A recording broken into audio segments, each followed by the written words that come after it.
Well, good morning. Welcome to those online watching us around the country and around the world. Welcome to you, those of you that have joined us here on this kind of day, right? It's one of those kind of days, dark and dreary, but I'm glad you joined us. If this is your first time with us, welcome. If we've seen each other before, I'm glad you're back. We're actually kicking off a brand new message series today, and if you're first time or first time in a long time, we kind of do message series here. We don't kind of try to cover everything in one day. We kind of say this is a topic, and we're going to look at it over the course of some amount of time. This time it's going to be for 5 weeks here in this month of November. And it's this idea of more or less living generously. Try to say that 3 times fast, But that's really the goal. And I think we all recognize that that's kind of what we'd love to be able to do. Isn't that true? I mean, all of us, I think, would say, yeah, we'd like to be generous, right? I mean, nobody wants to be considered stingy, right? Tight with their money, uncaring. And in fact, I think there's this idea that we think generosity is about having enough so we can give more, right? I mean, that's what really, I could be generous if I just had some more, and then I could be really generous. And so it's, if I have enough, then I can give more. And here's the question. Here's the thing that we're going to ask this whole month. What if that idea is not even close? What if it has nothing to do with how much you have? What if it's about something much greater, much deeper, and something you have control over? Here's a fact. The more Americans make, the less percentage they give. That is a solid fact. Poor people give a greater percentage of their money to other people, to other things, than rich people do. And everybody should say this morning, "Aw, that's too bad," right? Or boo hiss those lousy rich people, right? And it's kind of interesting, isn't it? You think about, none of us, and we talked about this back in September, none of us really considers ourselves rich, right? If you ask somebody, no, I'm not rich, I'm struggling, or no, I just got lots of bills, and I got all this stuff, and when I get them paid off, maybe I'll have some, or I'm doing okay, but rich? No, don't kind of pin me down with that. And it's kind of funny, isn't it? Well, in fact, let's do a little pop quiz this morning, all right? And with this quiz, just like when you were back in school, I want you looking straight at the teacher, all right? Don't look at the other person. When they answer, don't go, "Really?" Just stick with me, all right? How many of you here this morning would say you consider yourself athletic? All right? All right, good. How many of you would say you consider yourself smart? Again, look up here. Don't look at them and go, all right?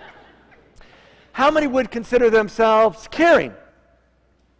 All right? Or creative. How many of you think you're pretty creative? All right, a number of you, right? How many of you think you're generous? All right. How many of you think you're wealthy? Yeah, not as many hands, right? Everybody's looking around to see whose hand's up too, right? Yeah. Here's the amazing thing, isn't it? People that are athletic are glad to tell people I'm athletic. Back in the day, I scored so many touchdowns in a game, or made so many points. I was pretty good back in the day. We're glad to tell that. Or if you're creative, you love to tell people you're creative, even though you kind of figure out somebody's creative because the car's a mess, their house is a mess, their office is a mess. But they're creative, you got all that kind of stuff. Or you look at the other people. People that are consider themselves good looking are glad to tell you they're good looking, right? People that are introverts will tell you they're introvert. I'm not comfortable with all this. Extroverts, they don't have to tell you anything. They just can't wait to tell you that, right? But nobody loves to tell anybody they're wealthy, right? We kind of want to keep that all to ourselves, Gallup did this poll a couple of years ago for average Americans, and they asked this one simple question. What is rich? If you were picking a number, what number would you pick to say is rich? And here's what the average American came up with. Rich is $150,000. I hear the kind of mumble, right? Because some of you are in that ballpark or over that ballpark, and you're going, no, that's not rich, right? Rich is more than that, right? In fact, they asked people that made $30,000 a year, what would rich be like for you? And they said $75,000. It's kind of, you take your number and double it and give a little extra, and that would be rich, right? And actually, Money Magazine here a few years ago actually did a survey of all the subscribers, and you would think that Money Magazine would have subscribers who think and care about money. Good job. Yeah, bright group here this morning, right? Money, right? And so they kind of know what they're doing. And here's the question they asked them. How much would you need to have in liquid assets to make you feel rich? Liquid assets, there's something you could get within a couple days. Not had a bunch of property because that's too hard to get rid of, but stocks, bonds, money in the bank, stuff that you get. How much would you need to have a liquid assets to make you feel rich? Are you ready for the answer? How much? $1 million. Do I hear 2 million? 2 million here, 3 million. Do I have a 3? Do I have a 3? 3. Got 2, got 3. There's 3, 3, got a 4. 3 to 4, 3 to 4, 3 to 4, 3 to 4. Somebody say 4 because I'm ready to sell this. They have 4 over there, all right. We're going to stop at a 4. You see me later, all right? Here's the number they came up with. That's how the person that subscribes to Money Magazine, that's the number they would give in liquid assets. So they could put their hands on. If I had $5 million, I would feel rich. That means if they had $1 million in liquid assets, they had $1 million stacked up here, I don't feel so rich. 2 million, nah. 3 million, I feel okay, right? But it's not quite, feeling rich. $4.5 million, and they're like, I'm not quite there yet. I'm just not feeling it. And isn't it amazing? Isn't it amazing when you think about that? About the power of money and what it does to us. Because I don't think there's anybody in this room that doesn't want to feel generous. But we're going to spend a month talking about living generously, because I want you to have something more than just feeling generous. I want you to experience being generous. Because it's great to feel that way. And I've told you a little about myself before. Let me go back over this again. I am by nature. I am wired to be a cynical, sarcastic pessimist. Yeah, it's a great combination. It's a wonderful trifecta. And I tend to be tired. Lori and I have had discussions our whole life together, and those of you that are work in the food industry, waitresses, that kind of, expect tips. My theory of tipping: you start off at 0, you do a good job, we get up to 10, right?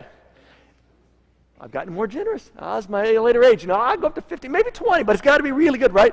Lori starts at 10%, and they got to work their way down. And it's just a different way of looking at things. But I kind of say, they can get it, but they got to earn it to deserve it, and it's just kind of, I got my money, I've worked hard for it, and if they work hard for it, I'll give a little bit of my money, Not quite that much. There we go, just about the right amount. But generosity has been a huge struggle in my life, because it's not the way I'm wired. But I am convinced, and I'm convicted, that it is the way that God wants me to live. And like Pastor Jason had said earlier, sometimes you got to tell yourself to do the stuff that you need to do in order for you to do what you need to do. So here's my question this morning, before we have a chance to pray together and then dive right into a couple of passages. I'm going to ask you this question. How much would you have to save to be safe, secure against all imaginable eventualities? I want you just to think about that, because there's an answer. And I know the answer to that question. I know how you're going to answer this question already, and I already know what the answer is, but I want you to think about, how much would you have to have saved up to be safe and secure against all eventual and imaginable eventualities? Got an idea in your head? Because here's the answer.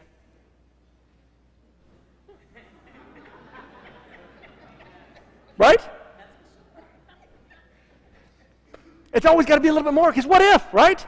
And that's the problem when you begin to get some wealth, and I know nobody's here wealthy today because nobody wants to raise their hand, but if you were, it's always the what if. Wealthy people have problems that poor people don't. Wealthy people have problems because they have to figure out what to do with their stuff. Now that I have my stuff, where do I put my stuff, right? Where do I store my stuff? What do I do with all that stuff? How do I insure it to make sure nothing happens to my stuff? And wealthy people have these crazy problems. I'll give you an example. You may have even heard of this. Wealthy people have this problem of something called upgrading. Do you know what upgrading is? You know, you go to the mall. You go early because it's something big's happening. You stand in line with your iPhone at the Apple store. And you're there like 2 or 3 hours, and you don't like to stand in lines, but it's a big day. And while you're there, you text your friends saying, I'm at the Apple store, on your iPhone saying, I'm waiting for the new iPhone, right? And it's not because your old iPhone doesn't work very good. It's just a new one, right? In just a matter of moments, you're going to get the chance to buy the new one. And now you're going to have 2 iPhones. And maybe you'll turn the old one into a portable music player because you got it, right? That's the idea of upgrading. Having something that works and then deciding, well, it works, but I'm going to change it for something else. It's kind of crazy. I mean, rich people do this all the time. Rich people will go into a kitchen that has a perfectly good counter, perfectly good refrigerator, perfectly good microwave, perfectly good stove, and they will tear it all out and put in a new countertop, a new refrigerator, a new stove, a new microwave. Upgrading. Not because they needed it, but because they could, right?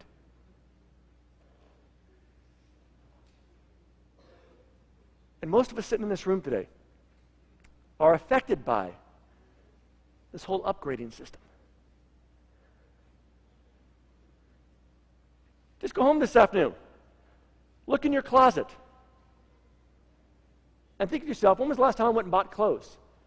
Because my previous clothes wore out, and I just needed to have good new clothes because they just couldn't last any longer. Or was it, well, it's just kind of time for a new look?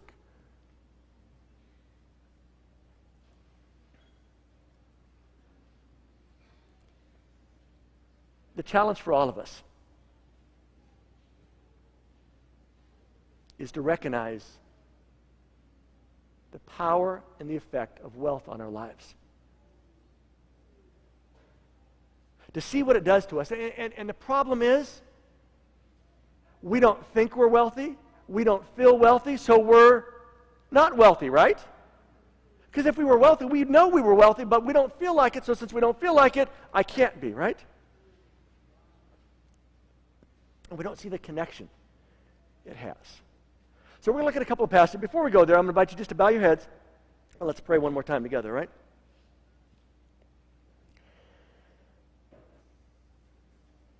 Lord, in the space of time we have this morning, I want to give you room to do what only you have the right to do. And that is to push us, to prod us, to stretch us, and to speak into us, and to change us. It's not our right to do that with each other. It's not even my job this morning to tell people about how they need to be more generous or how they're not generous enough. That's only your right, because you're our Creator. You're our God, and we're your children. And so today I just pray that you will do whatever you need to do to get our hearts and our minds to the place that we know they need to be. And that is open to your guidance, open to your moving, open to your words. And so just use this time for your good purpose and for our blessing, because we can respond to you in your name. Amen. Over in Matthew chapter 6, Jesus says some words that if you've ever been around a church, you've probably heard these words. And they're a word that for most of us as Christians, we don't really believe it. I mean, it's honest for my life. If you went and looked around my house, you would say, Mike, you don't really believe this. You know, Lori and I try to keep, we don't have a lot of debts, but, you know, it's easy to make that choice because we can afford it. And Jesus' words are very simple. He says, listen, no one, which means how many people? No one, right? Yeah, he's pretty straightforward. No one can serve two masters. But we all try it, don't we? We all at times feel like we have to serve two masters. Maybe it's your boss. Maybe it's your company. Maybe it's your job. And you go, oh, yes, sir, I can't get away from it, Maybe it's it's the bills and the debts and all the stuff that hangs over your head that, I got to put a roof over my head. I got to supply, I got to provide. And it seems like it's just part of life. But Jesus very clearly said, listen, no one can do it. You keep trying to do something that I've already told you nobody can do. But that doesn't stop us from saying, well, but I got to. And Jesus points out the effect that he says, listen, for you're going to hate one and love the other. And I'm not going to ask you to raise your hand today because some of you may work for somebody else in this room. So just give me an eyebrow, Anybody hate their job? Again, don't look around, just look up here, right? Like that? Yeah, okay.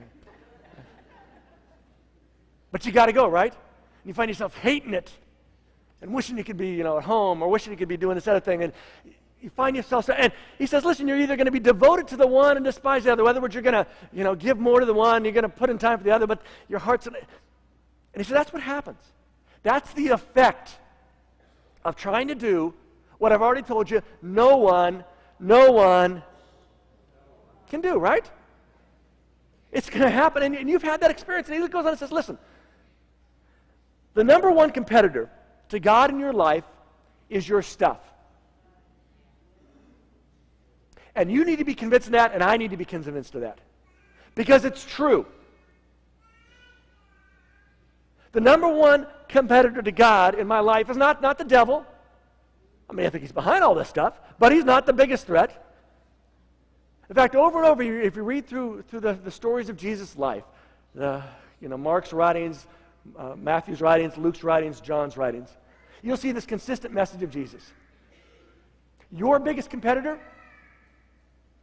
for your connection with God, for your experience with God, is your stuff. Because it's our stuff. And the what ifs and how comes, and we spend so much of it all on that. And Jesus would go on and say, listen, you cannot serve both God and money. And the word money there is more than just cash. It's this idea of stuff. It's the stuff that we build up, the stuff that we create. And he says you can't do that. You can't serve both. And that's why I tell you not to worry about everyday life. Not to worry about everyday life. Now, you may be sitting here today, and maybe you're not kind of in this whole church thing. You're just, showed up today for whatever reason. Lots of reasons people come on a week, and you're thinking, what do you mean not worry about everyday life? If I don't worry about it, who's going to worry about it, right? I mean, you got to worry about everyday life. And Jesus is like, no, you don't. And you don't believe me on that, but that's what he says. I know you don't believe me on that. But I can keep telling you, you can't serve both these things. You can't keep getting pulled in both directions. And he's not telling us to quit your job. He's not telling you to run away from your responsibilities. He's just saying, recognize the power that stuff has in your life. Because I guess all of us in this room have upgraded, right? You've had something that's worked perfectly fine, that's provided what you need. But you change it in for something else. And because you got that something else, now you got to get other things for that something else. Planned obsolescence. You get the new iPhone, right? But you got to have music on it. Got to have some apps on it. Get the new video game system. But you got to have new video games to play on the new video game system, right? And it's more, and it's more, and it's stretched, and it's stretched. And Jesus says, when you get stretched, so I'm telling you, don't worry so much about it. Isn't life more than food, and your body more than clothing? Some of us are thinking, I don't know, food's pretty good. Gotta look good too, so, But don't miss the Jesus point. The number one competitor in your life, my life, and everybody's life is our stuff. And the number two ally to God in your life is your generosity. It's number two, and I'll talk about number one later, but number two, not today, some other time in the future, but number two ally to God in your life is your generosity. Why? Because you're taking your hands off stuff and you're letting it flow freely through your hands. Pastor Jason will talk about that next week. I want to get into a story. There's this great story. This is the one we're going to center on today. Over in Mark chapter 12. And here's kind of the backstory. Jesus and the guys, his 12 buddies, are kind of hanging around. They're checking out the sights of Jerusalem. And one day they find themselves in the temple. And the temple is this huge complex.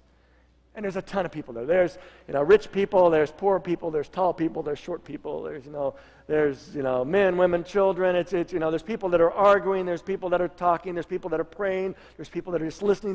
There's just this buzz. There's a lot of people. And Mark will say that when Jesus comes in, he and the boys, they kind of sit down by this collection box. And back then, they didn't take an offering at the end of their service.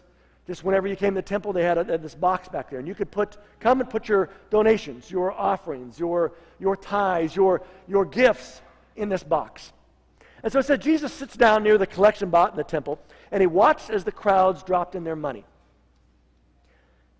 So he and the boys are sitting there, and they're watching this take place. I don't know how many of you enjoy people watching. There's certain places that's kind of the fun thing to do. You sit down.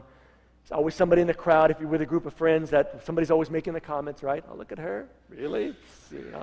Or like, hey, check out him. Woo, and all these comments, watch this. Oh, look at this old couple. Oh, they're so in love together. They're still holding hands. Now they're holding each other up, but it looks great, And they're walking, and you see the, you got all this stuff, and it's people watching, right? But it's kind of interesting that Jesus and the boys are sitting down, and they're watching where the offering bucket is, and they're watching people come, drop their money in. Come, drop their money in. And they can tell, because this is metal money, this isn't paper money, they can tell by the sound of the coins and the quantity of the clunk, clunk, clunk, clunk, clunk, clunk, clunk, how much people are kind of putting in. And it's kind of almost an interesting juxtaposition. I mean, how would you like it at the end of our service today, when we're passing the basket, everybody stops and looks at you, See how much he's putting in, all right, and next, it just sort of, but they're checking this out. And so they're sitting there watching this, and Jesus, as they're watching it, and the guys as they're watching it, says, many rich people put in large amounts. And how do we know they put in large amounts? Because the clank, clank, clank, clank, clank, clank, clank, clank, they were putting in stuff. They got their bags of money. They're letting know we're putting in something big. Then Jesus, it says that the poor widow comes along and she drops in 2 small coins. Tink, tink. She moves along. And these small coins, in the language there, they're the smallest possible coins. In ours, they would be pennies. How many of you, when you were kids, picked up pennies? Because a penny was something back then, right? You're making a couple bucks an hour, a penny is something. How many of you today, when you see a penny, don't even waste your time, right? I'm looking, nickel, not so much, dime, a quarter, Bob, a couple bucks, yeah, But a penny, I mean, think about it. Let's say there's going to be 700 people here today between our 2 services. And if everybody came and brought a penny today, you know how much money 700 pennies would be? The answer is 0. Pretty smart, right? 700 pennies is $7, right? And it's not it's not even worth thinking about, right? If you're going to bring a couple pennies, I would just say, just keep your pennies. No, our treasurer would tell you it's harder to count 700 pennies. I'll just put in $10. I'll get rid of the pennies just to solve. I don't have to count all this kind of stuff, right? And so these people have come, and people put in lots of different quantities. Some people put in a whole lot of money, and she puts, tink, tink, just a couple of coins. To which Jesus looks around to the guys and says, guys, come here. We need to huddle up about this. I don't want you to miss this. And he says these words, I tell you the truth, which is simply Jesus' way of saying, don't miss this, guys. Do not miss this. When I say I'm telling you the truth, I'm always telling you the truth, but this is one of those, focus on this, boys, stay straight. Peter, pay attention, here we go. And here's what Jesus says. This poor widow, because they've all seen her come in. They've seen her make her way up and just drop in her 2 coins and move on. They've heard the tink, tink versus the clank, clank, clank, clank, clank. This poor widow has given, say this word with me, given more than all the others who are making contributions. She's given more, and I don't want you to miss this because this is the most significant thing Jesus is going to say about this idea of generosity and the idea of giving money. She has given more than all the others who are making contributions. To which one of the boys has to say, Jesus, I don't know if you heard the clanks, but the other dude, he put in a lot. I mean, he had a couple bags full of money. It went clank, clank, clank, clank, clank, clank. The other guy had to have help bringing it. Surely they gave more, Jesus. And Jesus is like, no. She, this little lady, this poor widow, gave more. And it doesn't make sense today any more than it did then. Because if the offering basket came in later and you put in 2 pennies, and the guy next to me kind of peeled off a few hundreds and threw them in there, we would all say, who gave more money? The guy, right? The other guy. Because we would look at the zeros, right? Because zeros in our context, in our culture, means a lot. You know, you get a gift from somebody and, hey, I thought I'd send you something to buy yourself a birthday present with. Here's 2 pennies. And you get the other one that's a check for $500. You go, oh, yeah, thanks so much. But Jesus looks at the situation and says, guys, I don't want you to miss this. This little lady, these 2 little pennies, more than anybody else. All the clanking, in fact, you can make the argument even in the language there that he's saying about everybody together hasn't given as much as this poor little widow with these 2 little contributions. And because then he sums it up and says, here's the thing. They gave a tiny part of their surplus that they gave out of their abundance. They had the extra, The offering basket comes by, I got a 20, I'll just throw it in there. No problem, I got it in my wallet, He says, they just kind of throw it in. But she, poor as she is, has given everything she had to live on. And I don't want you to miss this because it's Jesus' one point. And if you don't get anything else, you got to get this one point. For Jesus, the issue is not the amount.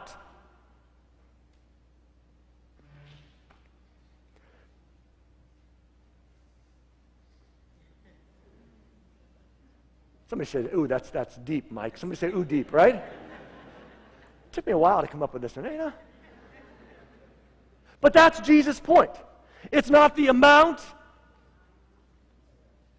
it's the amount.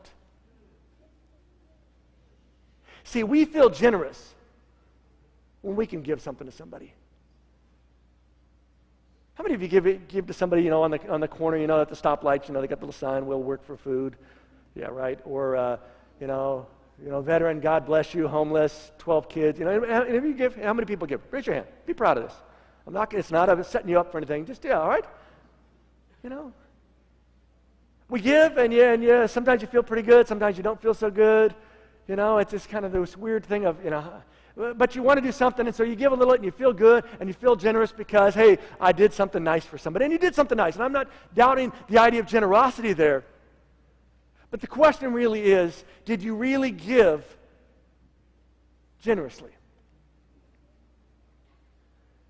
Because when this little lady gives these 2 little pennies, Jesus says she has risked her life. She gave everything. That's all she had, 2 pennies. The other folks, they gave. But it was out of their surplus, out of their abundance. It was sort of the leftovers. I paid the bills, taking the wife out to a nice dinner, did something nice for the boyfriend, whatever the case is, I got a little bit left over. Hey, I'll throw some in, I'll feel good. God apparently feel good because I gave him something, and we're all good, right? And I want you to be clear this afternoon, or this morning. Not this afternoon yet, no. My appeal today isn't that you have to put everything you have in the offering basket. That is not the point. Jesus' point is very simply that it's not the amount, it's the amount.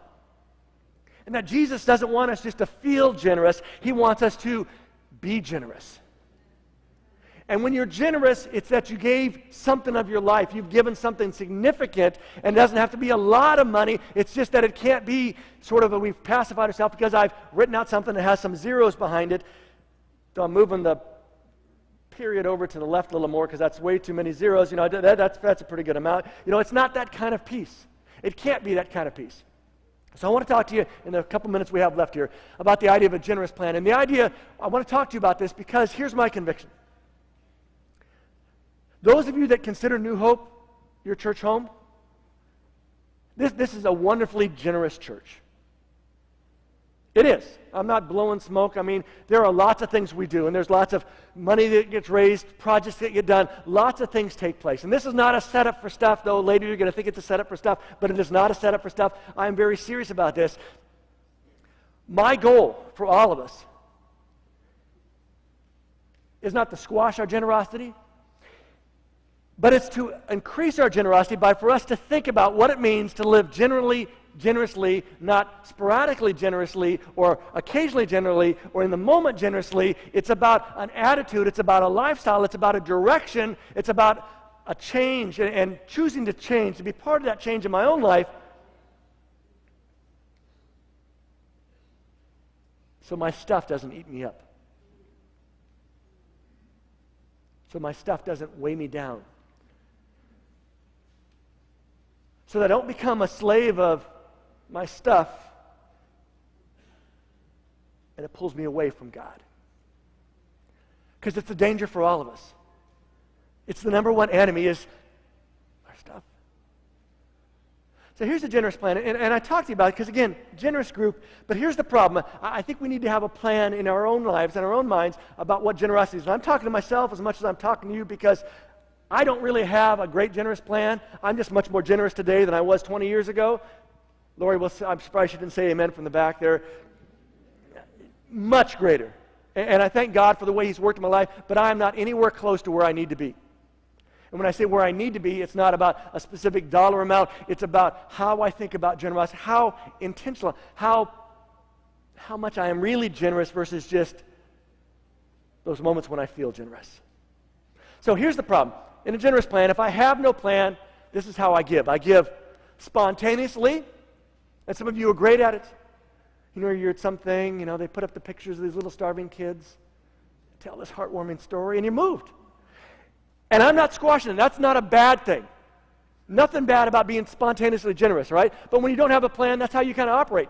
I'll kind of wait till I'm moved, and I haven't been moved in a while because they got to do a little bit more, You got to put a little more starving kids up there. They got to put somebody who looks like they're more need than what they're showing. And not only that, you'll give sporadically because there's no plan to it. It's sort of like, when I moved, and okay, here, yeah, that's good today, Bass comes by today, first time back in church in a while.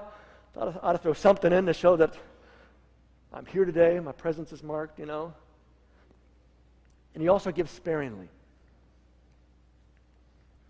And for me, and if those of you that are wired like me, this is the danger. That we become sort of, this is my money and I need to be very careful. And we even convince ourselves around, churches, I'm a good steward, and be a good steward, I need to find out all this information. I need to vet everything. I need to know all the details. If I don't know all the details, I don't want to give because I got to be a good steward. And if you buy that, I got to go through the list of appropriate words, junk, you know where your heart's at. Because we use lots of excuses not to do and not to be. But here's the great thing. And my encouragement today is just to kind of put the seed out there, the idea to be planful, to have a plan in your generosity, to have an idea of what that's going to look like in my life and have some kind of process to it. Because if you don't, you'll be like most average Americans, most rich average Americans, which again, I'm not saying anybody here is rich or wealthy because nobody wants to raise their hand to that thing, but if you were, the rich and average Americans give about 6% of their income to charity. 6%. You say, well, 6%'s, I have a lot of people, a lot of money, that isn't bad. Well, but that just happens. That happens spontaneously. Somebody calls up and says, hey, we're doing something for cancer survivors from this. And you go, okay, I'll give you $20 just to get off the phone. Great, you're gone. And the neighborhood kids come by and they're selling stuff for something and you give them a little bit of money. And if you don't have a plan, it just happens. But here's what's great if you have a plan. If you have a plan means something's important to you. Generosity ought to be important to us. It ought to be important to us as Christians, as followers of Jesus, because it's apparently important to God to be generous, to give, to treat everybody equally, to love everybody the same way, to provide for everybody the same way. Not only is it important, it's intentional. When you have a plan to something, means I'm being intentional about something. I've looked at it, I've figured out, this is what it means to be generous in my life. This is the number. This is the amount. This is the stuff that for me tells me that I have stepped up my game and I've become intentional, because that's really the third one. It's increasing. Because I'm convinced that God wants us to be more and more generous as we experience the benefits of being more and more generous. And it's not about the money. It's about what the money does to us and why we maybe have the money in the first place. Listen, I want God to have your heart. That's not just my job, that's my desire for all of us. That God would have our hearts. Doesn't mean we do stuff perfectly. Doesn't mean we always respond in exactly the right way, but it's having our hearts that really changes our lives. And Jesus is very clear about this. That God gets our hearts when we give. He says, where your treasure is, that's where your heart's going to be at. Not where your heart's at. I love my boo, and I've got I'm spending all my money on my boo because, he needs his stuff, and, so my heart's going to, because that's my heart, my money follows. No, that's just stupid, right? Jesus says that you can't separate those things. Wherever you put your stuff, your heart goes after it. It's just how we're wired. And it's a reminder again how when we get that wiring a little messed up and we kind of hold on and we pull in, that this is where our hearts stay. It stays with our stuff. Listen, you will never, ever regret money you intentionally gave to somebody with a generous spirit. Because you've given it with a generous spirit. You've given it to bless that person, and whatever happens, happens, but you've just done that. But all of us have regrets about how we've used money. How many of you have ever regretted spending some money on something that you look back and goes, that was really stupid? Anybody? Yeah, can I get a witness this afternoon, right? Yeah, we got some stupid stuff, right? And you will regret investing in some of those stupid things that, your friend told you this great deal, and you knew it wasn't a great deal, but you did it because they said it was a great deal, and you invested, and it was a dumb idea, and you look back on it. You will at times regret having to spend the amount you have to for getting the stuff you want to get. You will regret loaning your brother-in-law money, right? But you will never regret when you intentionally give something generously. Because then the money doesn't have the power over you. You've had the power over it. But here's my fear. My fear is based on Galatians chapter 6, where Paul writes these words. He says, listen, let's not become weary in doing good. And my fear for all of us, as a church here, as a group of people, as a community,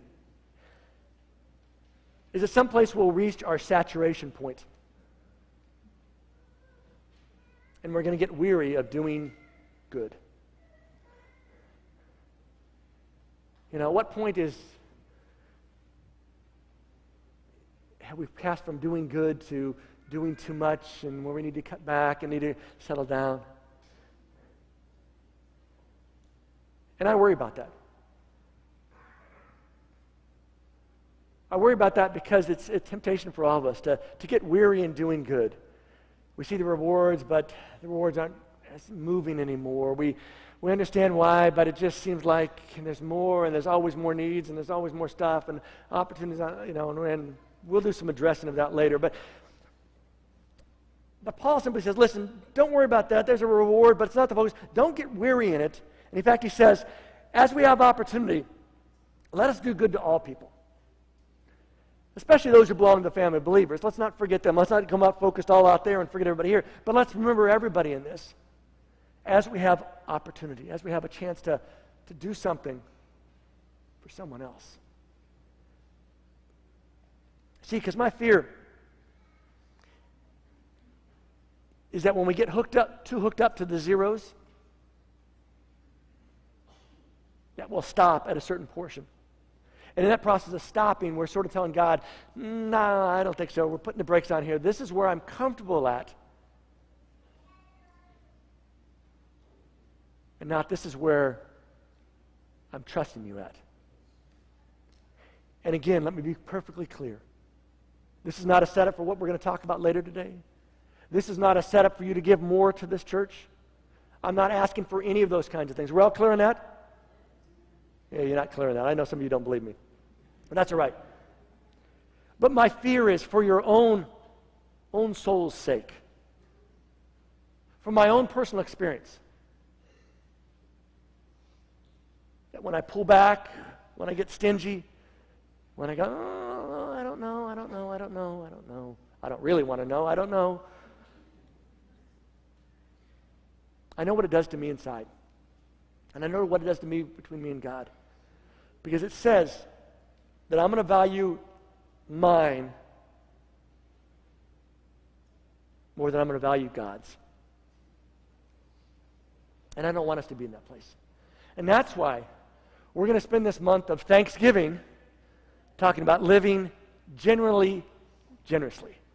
Because it has to become that. It has to be something that we generally do, not just sporadically because it's that time of the year. Hey, let's get a bunch of food for Thanksgiving, which we always do. Or let's do this because that's what we do.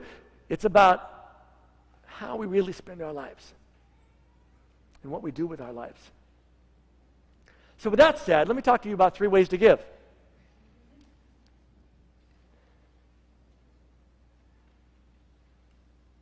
There'll be an offering taken later in just a couple of minutes. And I thank you. I really do thank you on behalf of those that are part of our church leadership. When I say that, I mean not just myself and Ann and Jason or, Dave and Prithvi and Lynn and Collier, the office ones, or, the important people ones. I'm talking about everybody who serves in some kind of capacity here. And we have hundreds of people who serve here at New Hope. And it's because of your generosity that we can be generous as well. And there's a plan and a focus to all this, and it's going to change over the next year about this giving and about being generous, about changing our direction. But we got to take some baby steps to get there. But again, I thank you for those that care enough about what happens here to generously support what happens here. And so you can give in person today, you can give by mail, you can give online. And I tell you that simply in a way to say, I want to give you opportunities to be generous, not just here, but also generous in your life. So with that said, I want to invite you to take that Connect card that Pastor Ann talked about earlier. And every week we want to give you some chances to take some next steps. And maybe your next step today is simply to recognize that generosity is more than a feeling. Because someplace it's got to get beyond that. Maybe your next step is to ask and allow God to change my heart and my living. Because maybe if you're honest that, yeah, I'm not really that generous. I mean, I try to be generous, but it's not really in here. Or maybe your next step today is to remind yourself that it's not the amount, it's the amount. What impressed Jesus on that day, and I think what impresses God today, is the percentage, not the amount. Because if it's just the amount, then the rich people got it made. And the rest of us don't. But if it's about the percentage, then all of us have equal opportunity to give and to change